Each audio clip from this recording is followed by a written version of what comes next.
প্রথমত এবং প্রধানত আমি পুরুষ মানুষদের উদ্দেশ্য করে বলবো, পর্দার আড়ালের বোনেরা একটু ধৈর্য ধরুন, আপনাদের পালা আসবে। যদি আজকে নাও হয় অন্য আরেকদিন বলবো ইনশাআল্লাহ, কিন্তু আজ আমি শুধু পুরুষদের উদ্দেশ্য করে বলবো। মুসলিম সমাজের অনেক পুরুষ মানুষের সাথেই আমার অনেক কথোপকথন হয়েছে, সারা পৃথিবীব্যাপী এবং আমেরিকাতেও। পুরুষ মানুষদের কাছ থেকে অন্যতম একটা অনুভূতির কথা আপনি শুনবেন যে সকলেই আমার কাছ থেকে কিছু চায়। আমার পরিবার আমার কাছে চায়, আমার বাবা মা আমার কাছে চায়, আমার সন্তানেরা আমার কাছে চায়, আমার স্ত্রী আমার কাছে চায়, আমার শ্বশুরবাড়ি আমার কাছে চায়, আমার বস আমার কাছে চায়, আমার সমাজ আমার কাছে চায়, প্রত্যেকেই আমার কাছে কিছু চায়। আর সে যদি একটা ফোন কলও পায়, এমনকি কলটি রিসিভ করার আগে সে ধরে নেয় এটা তার উদ্দেশ্য না যে হ্যালো, আমি তোমার খবর নেওয়ার জন্য ফোন করলাম, তুমি কি ভালো আছো, সবকিছু কি ভালো চলছে, চলো একদিন দেখা করি। এমনকি কেউ যদি কল দিয়ে বলে আসসালামু আলাইকুম, তুমি কেমন আছো, এর মধ্যেই আপনার মাথায় কাজ করে যে সে কি চাইছে, কি ব্যাপারে কল করেছে, কল করার কারণটা কি। কেউই এজন্য আপনার খোঁজ নেয় না যে তারা আপনার ব্যাপারে মনোযোগী। তারা আপনার খোঁজ নেয় কারণ তারা এমন কিছুর প্রতি মনোযোগী যা আপনি তাদেরকে দিতে পারবেন। তো হয়তো আপনি একটা ক্যাশ বাক্স, অথবা আপনি হয়তো একজন সেবক, আপনি শুধু এটুকুই। আপনি আছেন শুধুমাত্র ব্যবহৃত হওয়ার জন্য। আপনি একটা যন্ত্র যাকে ব্যবহার করা হয়, এটুকুই। কেউ আপনাকে নিয়ে চিন্তা করে না, কেউ আসলে আপনার ভিতরের সত্তাটিকে দেখতে পায় না। আর আপনি মসজিদে আসছেন, এখানে শুনতে পান যে মুসলিমরা সবাই ভাই ভাই, আসসালামু আলাইকুম, এরপর আপনারা একে অপরকে আলিঙ্গন করেন, সালাম এবং দোয়া বিনিময় করেন, এতে সমস্যা নেই। কিন্তু যখনই আপনি বলেন ভাই আমি কি আপনার সাথে একটু কথা বলতে পারি, আমি ব্যস্ত, এই মুহূর্তে একটু ব্যস্ত, কারণ কারোরই আপনার জন্য সময় নেই, কারোরই আপনার জন্য সময় নেই। আর আরও এক ধাপ সামনে আগালে আপনার পরিবার হয়তো আপনার উপর নির্ভরশীল, তারা আপনার উপর নির্ভরশীল। উদাহরণস্বরূপ, আপনি হয়তো উপার্জনকারী, আর আকস্মিক আপনি অসুস্থ হয়ে পড়লেন এবং চাকরি হারিয়ে ফেললেন। আপনি শুধুমাত্র চাকরি হারালেন না, পরিবারে আপনি সম্মানও হারিয়ে ফেললেন। আত্মীয়রা আর আগের মতো আচরণ করছে না। সবসময় তারা আপনাকে কল করত, এখন আর কেউ কলও করে না। তারা আর আপনার খোঁজ নেয় না, খোঁজ রাখে না, বরং যতটা সম্ভব আপনাকে এড়িয়ে চলে। জানেন কেন? কারণ আকস্মিকভাবেই আপনি দানকারীর ভূমিকা থেকে গ্রহণকারীর ভূমিকায় নেমে এসেছেন। তাই কিছু চাইতে পারে এমন কারো থেকে মানুষ দূরে থাকতে চায়। এমনকি আমাদের পরিবারের ভিতরেই যদি এমনটা ঘটে, তাহলে অবস্থাটা কি হতে পারে যখন এই পরিসর বড় হয়ে সমাজ পর্যন্ত বিস্তৃত হয়? তখন কি ঘটে যখন মানুষ অনুভব করে যে কেউ তার কথা চিন্তা করে না?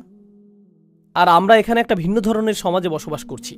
ইউনাইটেড স্টেটস কিন্তু ডেনমার্ক থেকে আলাদা, এটা জার্মানি থেকেও আলাদা, এমনকি এটা কানাডা থেকেও আলাদা। ইউনাইটেড স্টেটস সম্পর্কে এমন কিছু বলছি যা আপনারা নিজেরাও জানেন। এটাকে পুঁজিবাদের নমুনা ধরা হয়। পুঁজিবাদ অর্থ আপনাকে প্রথম হওয়ার প্রতিযোগিতায় নামতে হবে।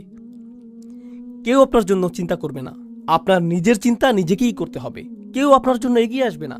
আমরা তো শ্বাস প্রশ্বাসের সাথেও পুঁজিবাদ গ্রহণ করছি, আর তার সাথে যোগ হচ্ছে আমাদের সমষ্টিগত জীবন। এটা সত্য যে যদিও আমাদের মধ্যে কিছুটা হলেও সালাম এবং দোয়া বিনিময়ের ভ্রাতৃত্ব সম্পর্ক রয়েছে, এটা নেহাত আনুষ্ঠানিকতার সীমা অতিক্রম করে না। কিন্তু এটা প্রকৃত ভ্রাতৃত্ব নয়। প্রকৃত ভ্রাতৃত্ব পরীক্ষার একটা পদ্ধতি বলে দিচ্ছি। আমি যদি আসলেই সমস্যার মধ্য দিয়ে যাই, তৎক্ষণাৎ এমন কারো কথা কি মনে পড়ে যাকে আমি কল করতে পারি? কাকে কল করার কথা তাৎক্ষণিক আমার মনে পড়ে? মসজিদের ভাইদের কথা কি মনে পড়ে? যাদের সাথে আমি চলি তাদের কথা কি মনে পড়ে? কার কথা মনে পড়ে? আপনি যদি সেরকম কাউকে পান, তাহলে আপনার জীবনে কিছুটা ভ্রাতৃত্ব রয়েছে। কিন্তু আপনি যদি দুইবার ভাবেন এই ব্যক্তিকে বললে সে আমার সম্পর্কে কি ভাববে, এই ব্যক্তিকে বললে সে কিভাবে এটা আমার বিরুদ্ধে ব্যবহার করবে, আপনাকে যাচাই বাছাই করতে হয় আপনার সমস্যাটি কোনো ব্যক্তিকে খুলে বলবেন কিনা, কারণ আপনি নিশ্চিত না যে সে এই কথা আরো 20 জনের সাথে বলে বেড়াবে কিনা। তখন আপনি ঈদের দিনে উত্তপ্ত আলোচনার বস্তুতে পরিণত হবেন। জানেন ওই ভাইটি আমাকে কি বলেছে, কি ঘটেছে তার সাথে? ও মাই গড! আপনি অন্য কারো উপভোগের গল্পে পরিণত হতে চান না, এই জন্য নিজের মুখ বন্ধ রাখেন। জানেন এর অর্থ কি? আপনার জীবনে ভ্রাতৃত্ব অনুপস্থিত। একজন ইমানদার অপর ইমানদারকে যে সতর প্রদান করার কথা, সেটা আপনার তা নেই। আসুন আরও এক ধাপ এগিয়ে যাই, সেই আয়াতটিতে যাওয়ার আগে যা আমি আসলেই আপনাদের সাথে শেয়ার করতে চাই। আরেক ধাপ এগিয়ে যাই। আমাদের সমাজে এমন তরুণ অথবা বৃদ্ধ মানুষ রয়েছেন যারা ব্যর্থ হয়েছেন। ব্যর্থতাও জীবনেরই অংশ। আপনি কোনো পরীক্ষায় অকৃতকার্য হলেন, এটা ঘটতেই পারে। চাকুরির পরীক্ষায় ব্যর্থ হলেন, এটা ঘটতেই পারে।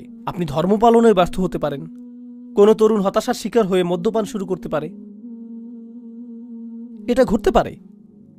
কেউ হারাম সম্পর্কে জড়িয়ে পড়তে পারে, এরপর ড্রাগ, মদ্যপান এবং এ জাতীয় আরও অন্ধকার পথ বেছে নিতে পারে, আরও খারাপ পথেও যেতে পারে। সে আরও নিচে চলে যেতে পারে, আরও নিচে চলে যেতে পারে।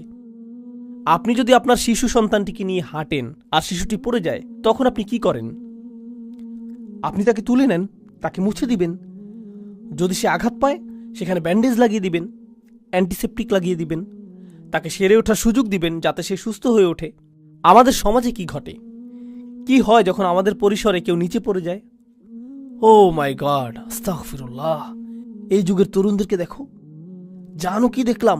আব্দুল করিম কি করেছে জানো? লা হাওলা ওয়ালা কুওয়াতা ইল্লা বিল্লাহ। আমি তাকে অমুক জায়গা থেকে বের হতে দেখলাম। ইন্না লিল্লাহি ওয়া ইন্না ইলাইহি রাজিউন। কেউ একজনের তার সাথে কথা বলা উচিত। জানেন বিষয়টা কি? সেই ব্যক্তিটি হয়তো একটি পাপ কাজ করেছে, আমি বলবো যে আপনি তার চেয়েও বড় পাপ কাজ করেছেন।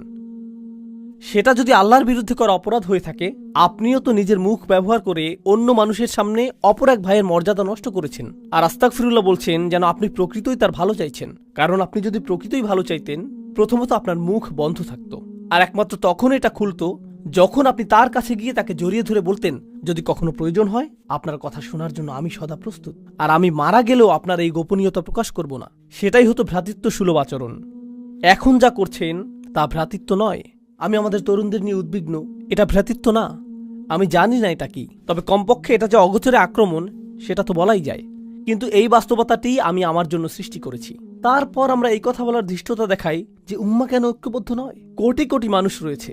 আরে ভাই, আপনি কি আমাদের 1 ডজন মানুষকে ঐক্যবদ্ধ দেখাতে পারবেন? 2 ডজনকে দেখাতে পারবেন? কোটি কোটি মানুষের একতা নিয়ে কথা বলার আগে কয়েকশো ঐক্যবদ্ধ মুসলিম দেখাতে পারবেন? আমি চাই যে আমি নিজে এবং আপনারা আমাদের নিজস্ব পরিসরে পুনরায় চিন্তা করা শুরু করি যে ঐক্য অর্থ আসলে কি। কারণ কোরআনে বর্ণিত ঐক্য হলো নিজের ভেতরে অনুভূত ঐক্য। এটা সেরকম ঐক্য না যা শুধু বাহ্যিকভাবে দেখতে ঐক্যের মতো। এটা ঐক্য না যে আমরা একই রকম কথা বলি, অথবা আমরা একই রকম পোশাক পরি, অথবা আমরা একই মাযহাব অনুসরণ করি তাই আমরা ঐক্যবদ্ধ, আমাদের দাড়ির দৈর্ঘ্য সমান তাই আমরা ঐক্যবদ্ধ, অথবা আমাদের কাপড় সমান মাপে টাকনুর উপর থাকে তাই আমরা ঐক্যবদ্ধ, আমরা একই বক্তার আলোচনা শুনি তাই আমরা ঐক্যবদ্ধ। এগুলো সবই অযৌক্তিক, এগুলো সবই অর্থহীন। প্রকৃত ঐক্য হলো যখনই আপনি কোনো মুসলিম ভাইকে দেখেন, যেই মুহূর্তে তিনি আপনাকে সালাম দেন, অন্য সকল প্রতিবন্ধকতা অদৃশ্য হয়ে যায়। ওয়ালা তাকুলু লিমান আলকা ইলাইকুমুস সালামা লাস্তা মুমিনান। এটুকুই যথেষ্ট। তারা আপনার ভাই, আপনি তাদের জন্য সদা প্রস্তুত, তারা আপনার জন্য সদা প্রস্তুত। আমরা ঐক্যের প্রকৃত অর্থ জানব না যদি আমরা এটা নির্মাণ না করি, যদি আমরা এটাকে লালন না করি। আর আপনি এবং আমি এটাকে লালন করতে পারবো যদি আমাদের নিজেদের ব্যক্তিগত পরিসর থেকে ঐক্যের চর্চা সৃষ্টি করা শুরু করি এবং মানুষের সাথে সম্পর্ক তৈরি শুরু করি। এই বিষয়ে আমি সর্বশেষ একটি কথা বলবো। ইতিমধ্যেই বক্তব্য দীর্ঘায়িত হয়ে গিয়েছে।